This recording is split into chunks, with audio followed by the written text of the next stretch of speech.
আসসালামু আলাইকুম রহমতুল্লাহ। 16 জানুয়ারি 24 কি করে শেষ পর্যন্ত বিএনপি জামাত নেতাকর্মীরা কি সুফল পাচ্ছে দেখুন। সুখবর, চমৎকার। দর্শক, একটা কৌশলে বিএনপি জামাতের অনেকে সফল হয়েছে। যেহেতু বিএনপি জামাতের রাজনীতি এখনও কণ্টকাকীর্ণ, এখনও তাদের রাজনীতি ফুল বিছানো নয়, বেড অফ রোজেস নয়, তাদের রাজনীতি বিরোধী দলীয় অবস্থানে। এমনকি যখনই বিএনপি জামাত গণতান্ত্রিক আন্দোলন জোরদার করার চেষ্টা করবে, তখনই তাদের উপর অত্যাচার নির্যাতনের স্টিম রোলার নেমে আসবে যে কোনো সময়। এই জন্য এই কৌশলগুলো আলোচনা করাটা গুরুত্বপূর্ণ। ভয়ানক অত্যাচার নির্যাতনের মুখোমুখি হয়েছিল বিএনপি গত 28 অক্টোবরের পর থেকে জামাত ইসলামী সমান তালে।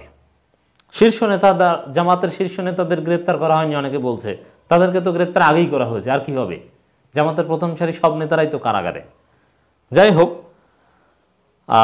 তো সেক্ষেত্রে অনেক গুরুত্বপূর্ণ নেতা, বিশেষ করে ছাত্রদল এবং যুবদল নেতারা অনেকেই তারা একটা কৌশলে সফল হয়েছেন এবং এখন কিন্তু সেই কৌশল অবলম্বন করে শেষ পর্যন্ত সুফল মিলতে শুরু করেছে। ডক্টর শফিকুল ইসলাম মাসুদের ক্ষেত্রেও সেম। এখন থেকে অনেক সুখবর আসে। কি সেটা? সরকার এমন একটা সময় ছিল যে বিএনপি শীর্ষ নেতাদের হাতের কাছে যাকে পেত সবাইকেই ধরত, আর টার্গেট করে অল্প কয়েকজনকে সিরিয়াসলি খোঁজাখুঁজি করে ধরেছে। যদিও দুই একজনকে ইচ্ছা করে ধরেনি, যেমন রুহুল কবির রিজভীকে চাইলে ধরতে পারতো, কিন্তু ধরেনি। এটা কৌশলের অংশ। তো সেক্ষেত্রে আপনারা দেখেছেন যে কিছু নেতাকে হাতের কাছে পেলে অথবা সামান্য কয়েক দফায় অভিযানে পেলে নিশ্চিত গ্রেপ্তার করত, এবং যদি আত্মগোপনে থেকে কিছু নেতা গ্রেপ্তার এড়াতে পারত, তাহলে এখন তারা নির্বিঘ্নে থাকতে পারত। যেমন আব্দুল আউয়াল মিন্টু, তাকে খুঁজতে গিয়েছে, তাকে বেশি অতিমাত্রা যে খুঁজেছে তা না, কয়েকবার খুঁজেছে, তাকে পেলে কিন্তু ঠিকই তাকে এখন কারাগারে থাকতে হতো।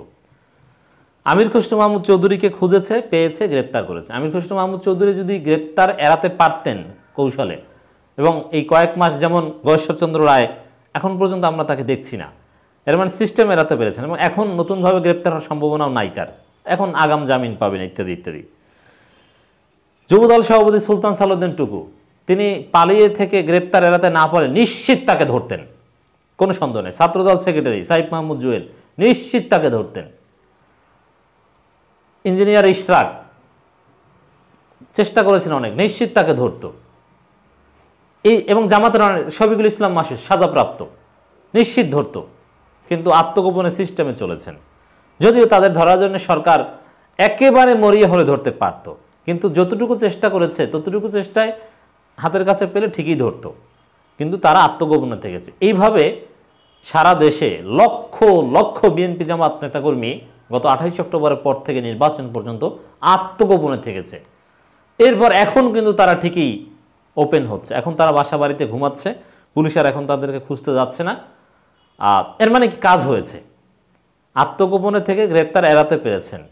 এই আত্মগোপনে থেকে আন্দোলন করা, ভিডিও বার্তা দেয়া, পর্দার অন্তরালে থেকে আন্দোলন সংগঠিত করার চেষ্টা করা, যেই কাজটা করেছেন ইঞ্জিনিয়ার ইশরাক, যেই কাজটা করেছেন ডক্টর শফিকুল ইসলাম মাসুদ, যেই কাজটা করেছেন সুলতান সালাউদ্দিন টুকু, যেই কাজটা করেছেন সাইফ মাহমুদ জুয়েল,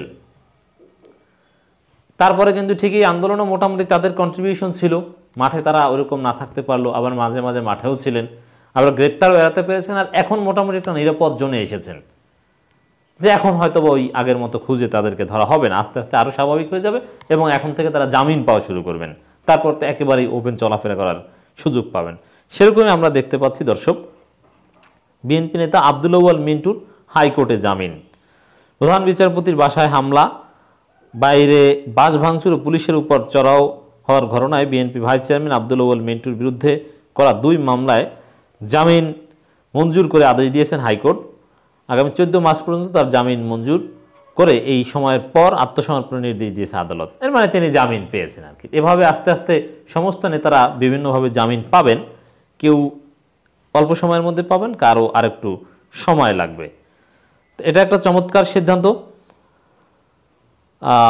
শাহজাহান ওমর তো জামিন পেয়ে একেবারে এমপি হয়ে গিয়েছেন, ওটা একটা প্রেসিডেন্স, জামিন পেতে সুবিধা হবে অন্যদেরকে অ্যাটলিস্ট এখন। এছাড়া মির্জা ফখরুলের ক্ষেত্রেও কিন্তু সেই 9 মামলায় আগেই জামিন পেয়েছে এবং 9 মামলায় ফখরুলের জামিন নিয়ে রাষ্ট্রপক্ষ যে আপিল করেছিল জামিন বাতিলে, সে আপিল খারিজ হয়েছে। এর মানে জামিন বহাল থাকলো। এখন বাকি 2টায় জামিন পেলেই তিনি মুক্তি পাবেন। তো এভাবে কিন্তু আস্তে আস্তে সুখবর আসছে। সবার ক্ষেত্রে এরকম হবে, বিএনপি জামাত শীর্ষ নেতা এবং কর্মীদের ক্ষেত্রে। আমরা যেটা খবরে দেখেছি বা খোঁজ খবর নিয়েছি যে হাজার হাজার বিএনপি জামাত নেতাকর্মীরা এখন কোর্টে আসছেন, কেউ জামিন নিতে আসছেন, কেউ আত্মসমর্পণ করছেন, কেউ খোঁজ খবর নিতে আসছেন। মানে স্বাভাবিকভাবে পরিস্থিতি স্বাভাবিক হচ্ছে। তা আত্মগোপনের থেকে রাজনীতি করা বা আন্দোলন চালানো, এটা একটা সফল কৌশল। এই কৌশল কাজ করেছে, এই কৌশলের সুফল এখন বিএনপি জামাত নেতাকর্মীরা পাচ্ছে। তো ভবিষ্যতেও যেহেতু তাদের উপর অত্যাচার নির্যাতন আসবে, এই কৌশল তখনও কাজে লাগবে বলে আমরা মনে করি।